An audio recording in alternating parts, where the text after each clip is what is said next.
Bueno, hemos hablado de este tema, volvemos a hablar de lo que pasó con la 7722 y de la decisión de la Corte Suprema sobre un artículo, el artículo 1, esto fue noticia el fin de semana. Vamos a hablar de este tema y por eso tengo a Juan Pablo Navío acá en el estudio. Juan Pablo, buen día, ¿cómo estás? ¿Qué tal, Claudia? Buen día, ¿cómo andamos? Buen día. ¿Dije buen día o buenas tardes? Buenas tardes. Buenas tardes. Me parece que dije buenas tardes. No, es buen día, es que estamos medios perdidos. Bueno, de este tema vamos a hablar con el senador provincial Marcelo Romano, que nos está esperando. Gracias por esperarnos, Marcelo, que estás ahí del otro lado, porque nos parece importante y porque además hay muchas voces que han surgido a partir de esta decisión de la Corte Suprema de la Nación. Marcelo, buen día. Juan Pablo Navío, Claudia Durante saludan. ¿Cómo estás? Buenos días, muchísimas gracias a ustedes por el espacio y la posibilidad que me permiten de darle un pantallazo a los mendocinos de la situación grave que vuelve a estar, ¿no? La ley 7722.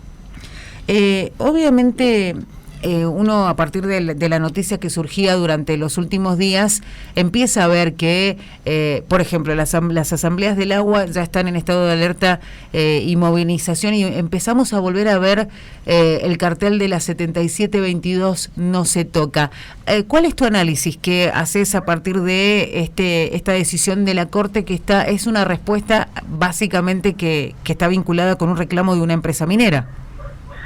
Sí, es el proyecto San Jorge. La verdad que esto es lo que más nos preocupa también a todos nosotros, porque el proyecto San Jorge es un proyecto que está pensado para enclavarse en la cabeza de cuenca del río más importante que tiene la provincia, que es el río Mendoza. Entonces, esto nació allá por 2015, cuando la Suprema Corte de Justicia de Mendoza dijo que la ley es constitucional. Y bueno, se metió un recurso extraordinario que se denomina una instancia superior en la justicia, y bueno, llegó a la Corte Nacional. Y la semana pasada, gente de adentro de la Corte, que uno tiene a veces la conexión como abogado, sobre todo ambientalista, con alguna premisa en defensa del agua, nos dice: che, miren, tengan cuidado porque se está firmando esta sentencia, se había firmado, en definitiva, el jueves 28, así que tuvimos que tomar un avión, fuimos a la Corte y no lo podíamos creer. Cuando yo llegué, vi el expediente, no lo podía creer. Se le sacó la parte que de alguna manera incluía una prohibición genérica, es decir, se prohibía cualquier sustancia química. Con el artículo 1 decía, bueno, con el ánimo de defender el recurso hídrico, la ley, ¿qué hace? Prohíbe 3 sustancias taxativamente, que es el cianuro, el ácido sulfúrico y el mercurio, y dice, y otras sustancias similares. Bueno, la Corte Nacional le sacó y otras sustancias similares. Al sacarle este párrafo, esta parte importantísima del artículo, la ley hoy día, 7722, solamente prohíbe 3 cosas, ¿sí? El cianuro, el ácido sulfúrico y el mercurio. ¿Esto qué significa? Que usted puede hoy hacer megaminería a cielo abierto con cualquier sustancia que no sean estas 3. Y hay millones, muchas otras sustancias que son más contaminantes que el cianuro y son más baratas que el cianuro. Por ejemplo, el santato. Sí. Entonces, obviamente que hoy en día el proyecto San Jorge se puede enclavar en la provincia de Mendoza, en la parte más importante, como dije recién, en la cabeza de cuenca del río Mendoza, hacer megaminería a cielo abierto al estilo Hachal con otras sustancias químicas. Y acá el problema que nosotros remarcamos, ¿no? Y por eso la importancia de que algunos medios de comunicación, que no son muchos, nos llamen y nos digan, che, ¿es verdad que está la ley en peligro? Sí, es verdad, porque no todos los medios de comunicación. A ver, el lobby megaminero, ¿sí?, que viene del año 93 haciendo estragos en los gobiernos de Chile y de Argentina, también se encarga de hacer, digamos, lobby en algunos medios de comunicación masivos, sobre todo televisivos. Y la verdad que ahí hay un problema muy grave. Es muy común ver en Canal 9 a Marcelo Torres, a lo mejor quizás hablando de que, con el cual yo tengo enormes diferencias ideológicas respecto a la megaminería, pero por ejemplo a mí no me han llamado ahora, llamaron a otros que tienen impronta ambientalista, y que tienen una posición mucho más pasiva a esta modificación de la Corte, porque dicen que como queda el artículo 3, que necesitas una ratificación legislativa por ley, hay un cinturón de seguridad que todavía, digamos, está vigente. Y acá viene el problema, Claudia. Sí. No nos olvidemos qué hizo la legislatura en 2019. se juntaron, es más, en un mismo día, un día viernes, una cámara en la mañana y otra en la tarde derribaron la ley entera. Entonces no nos queda ninguna seguridad de que la legislatura vaya a defender el agua, más aún, de acuerdo a la elección de septiembre, no queda ninguna fuerza política que se oponga al acuerdo que hubo entre Anabel Fernández de Sagasti y Suárez de modificar la ley. Quedan las cámaras con legisladores de Suárez y de Anabel Fernández de Sagasti. Entonces, este es el grave problema que tienen los mendocinos hoy. Miren, nos van a derribar la ley.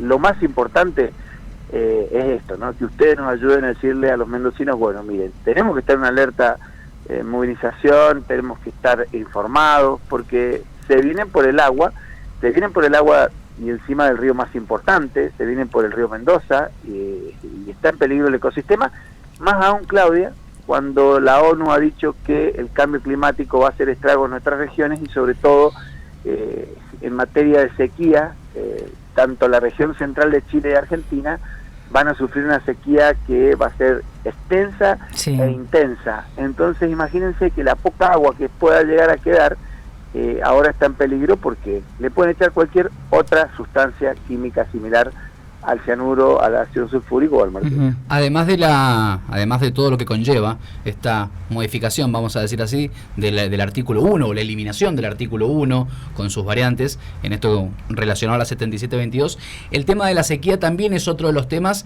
en los que se los ha visto muy combativos a ustedes e inclusive repudiando por momentos el avance de Portezuelo.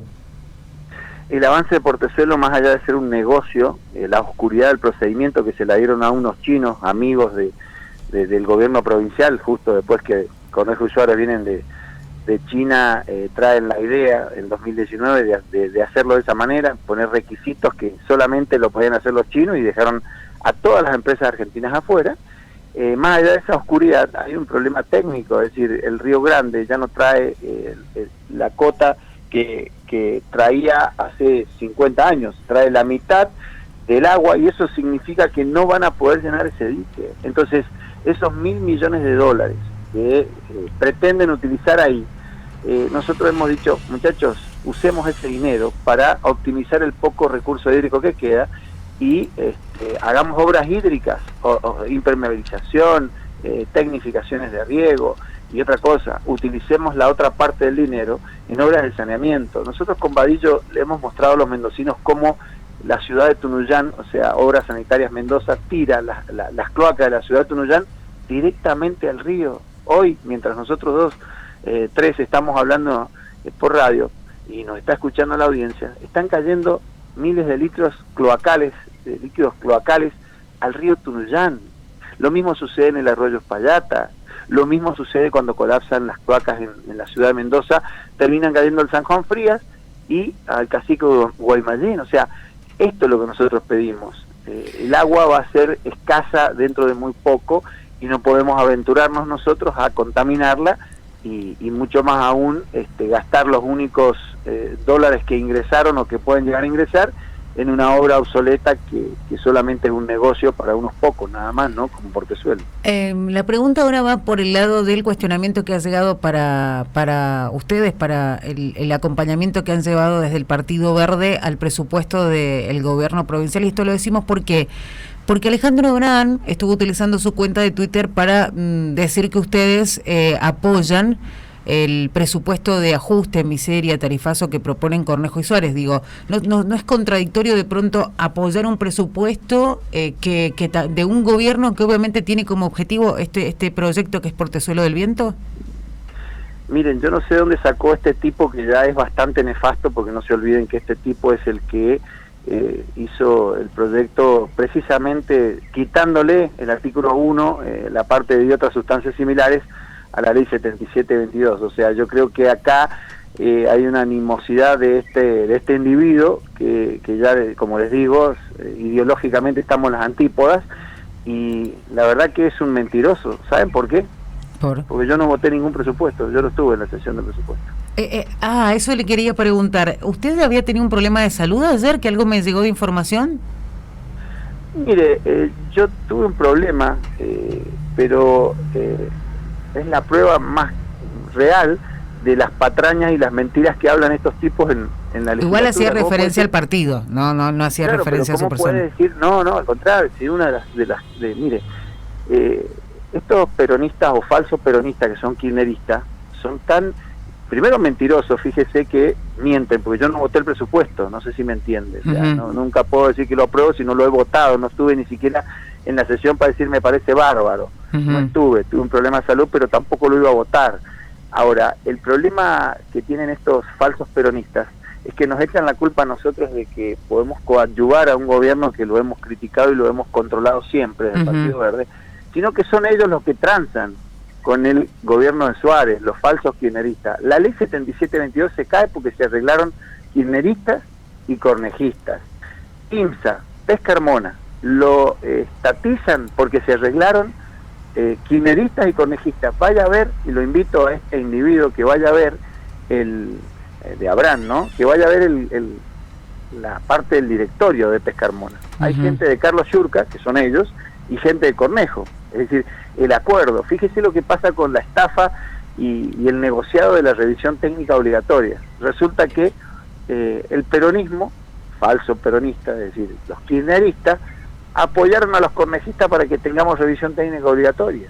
Son ellos los que transan cuando hay un negocio político y después tienen el tupé, la caradurez de salir a decir estas patrañas. Yo lo desafío al senador Abraham a que demuestre que yo apoyé el presupuesto de Suárez, al cual no solamente un gobierno al cual me he opuesto, sino un gobierno del cual lo he controlado como se debe controlar una oposición. Una oposición debe controlar al gobierno como lo ha controlado el Partido Verde, y no transar y hacer negocios que van a afectar no solamente el bolsillo de los mendocinos, como en el caso de la revisión técnica obligatoria, sino el agua de las futuras generaciones. Así que este hombre, la caradurez que tiene, se le cae la cara ahora de vergüenza, porque ¿qué va a decir cuando yo demuestre que no he votado el presupuesto de Suárez? O sea, él ya estaba abriendo el paraguas seguramente, porque nosotros le íbamos a recordar a los mendocinos que lo que hizo la Corte de la Nación por el lobby minero el jueves pasado, él fue uno de los principales autores en el 2019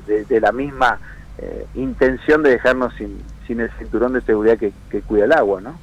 Marcelo, tocaste el tema de la RTO, la famosa RTO, que tanta tela para cortar está dejando. ¿Hay previsto una movilización de parte de ustedes, me refiero al Partido Verde, para el 10 de noviembre? Sí, yo quisiera mostrarles a ustedes mis redes sociales y mi WhatsApp, la cantidad de gente que nos han llamado, fleteros, camioneros de la UBA, que dicen, no vamos a pasar ninguno a la revisión técnica, pero no es porque es porque es imposible, tiene 36 puntos que te exigen, no le va a pasar nada más que a alguien que tiene un auto de 2 o 3 años.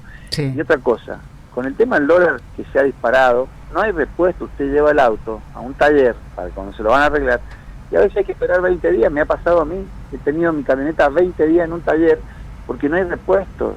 Entonces, si a esto le sumás que las calles están destruidas, ¿sí?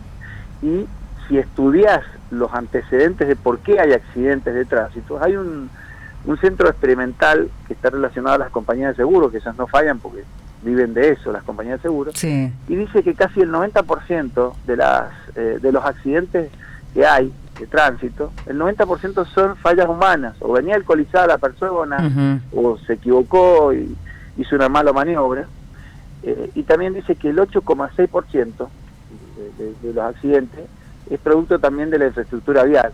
No hay calles, no hay señalización, no hay iluminación. Solamente el 1,4%, entre el 1,4 y el 1,6% son fallas del rodado, las causas del accidente. Entonces, si tenemos estos antecedentes, estos estudios, si vemos la difícil situación que tiene el mendocino, si tenemos en cuenta la pandemia que venimos saliendo,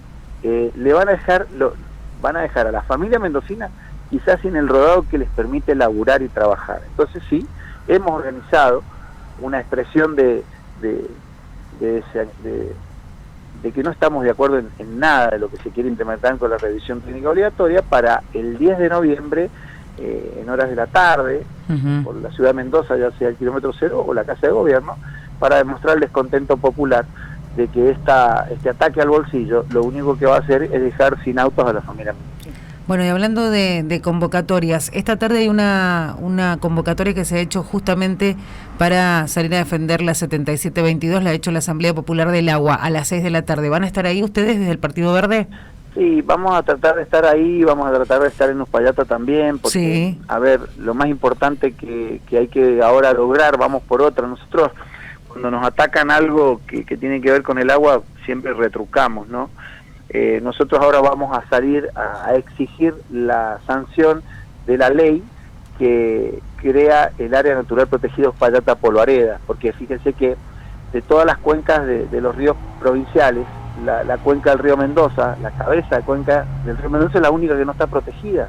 No hay ningún área natural protegida ahí. Nosotros en nuestro Valle de Duco tenemos la reserva de Manzano Histórico, la reserva de Laguna del Diamante, sí. Que también el Diamante irriga una parte por un capricho de la naturaleza en el Valle de Duco y otra parte en el sur.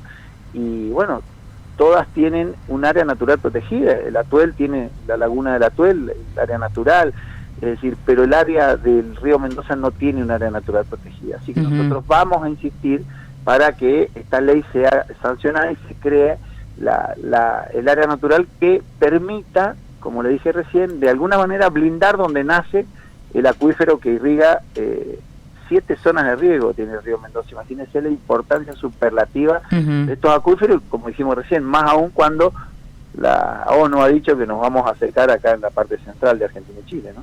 Sin duda. Bueno, Marcelo, muchísimas gracias por hablar con nosotros, como siempre. No, gracias a ustedes por darme la posibilidad, como le dije recién, no todos los medios de comunicación nos dan esta posibilidad de contarle a los mendocinos de que la 7722 está en peligro. Bueno, será hasta cualquier momento. Abrazo grande. Hasta luego. Hasta luego. Gracias. Marcelo Romano, senador provincial Partido Verde, hablando de lo que ha sucedido con la 7722 y bueno, repasando un poco lo que va a suceder en las próximas horas. Asamblea Popular por el Agua, repasamos 18 horas, no a la minería San Jorge, no a la minera San Jorge, sí al área natural protegida que hacía referencia a Romano, Uspallata-Polvareda. Y despejando dudas por ahí con respecto a la postura del Partido Verde, ya sea... Que fue señalado por el peronismo en relación al presupuesto. Sí. Y no, yo desconocía que él no había estado.